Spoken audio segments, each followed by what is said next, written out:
Then Jesus said, there was a man who had 2 sons. The younger of them said to the father, Father, give me the share of the property that will belong to me. So he divided the property between them. A few days later, the younger son gathered all he had and traveled to a distant country. And there he squandered his property in dissolute living. When he had spent everything, a severe famine took place throughout that country, and he began to be in need. So he went and hired himself out to one of the citizens of that country, who sent him to his fields to feed the pigs.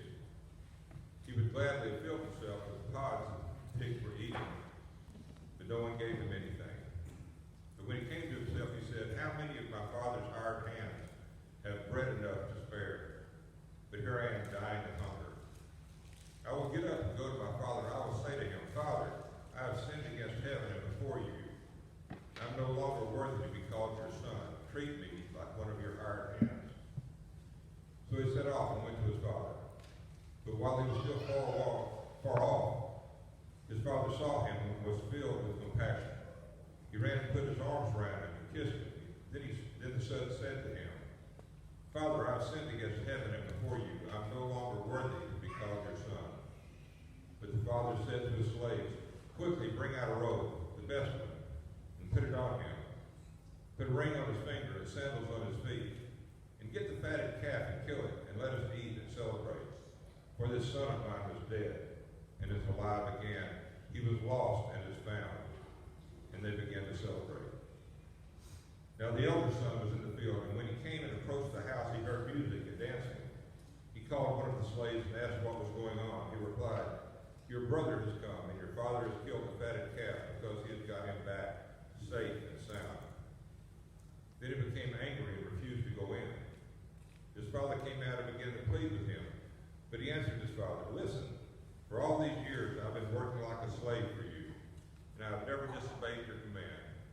Yet you have never given me even a young goat so that I might celebrate with my friends. But when this son of yours came back, who has devoured your property with prostitutes, you killed the fatted calf for him. Then the father said to him, Son, you are always with me, and all that is mine is yours. But we had to celebrate and rejoice, because this brother of yours was dead and has come to life. He was lost and has been found. The word of God for the people of God.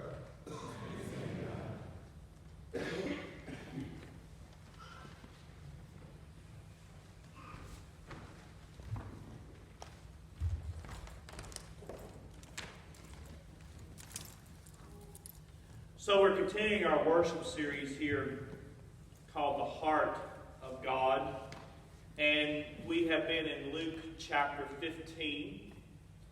Luke chapter 15 comprises of 3 parables, 2 of which we talked about last week, the parable of the lost sheep and the parable of the lost coin. And today we move to the 3rd parable, the longer parable in this chapter, the parable of the lost son. And what we're trying to capture in this worship series is this, is what is the heart of God toward humanity? What is the heart of God toward each person that God has created?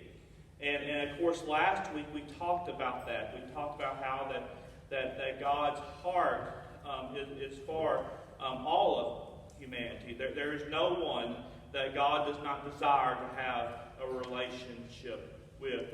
That every person is just like that lost sheep or that lost coin. They are people of value. And because they are people of value, God searches and seeks for each one of them. Now we move to this story, and we hear this tale of the lost son. And of course it begins this way, that when Jesus said there was a man that had 2 sons, and the younger of them said to his father, Father, give me the share of the property that will belong to me. So he divided his property between them. Now we have to understand that normally an inheritance is not given until after somebody is gone, after somebody is dead. And in Jewish family life, when a son would come to the father and say, hey, I want my inheritance now, what that son is saying to the father is this, is, I wish you were dead to me.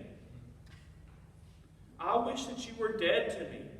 So, in Jewish understanding, when they would begin to hear this story, what they would hear is a very disrespectful son.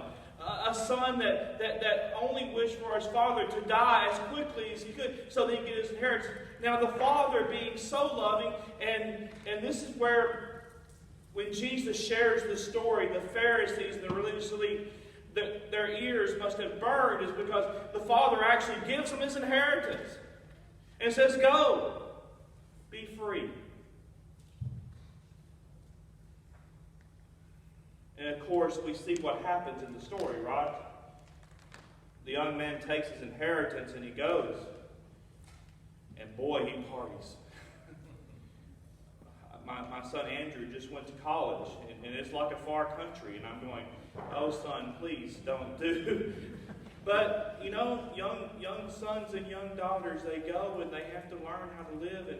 And boy, this story, the version is dissolute living, and you can only imagine what that is. Later, the older brother describes what some of that dissolute living was. He blows all his money. Blows it all. And then a famine hits. And the young man's hungry.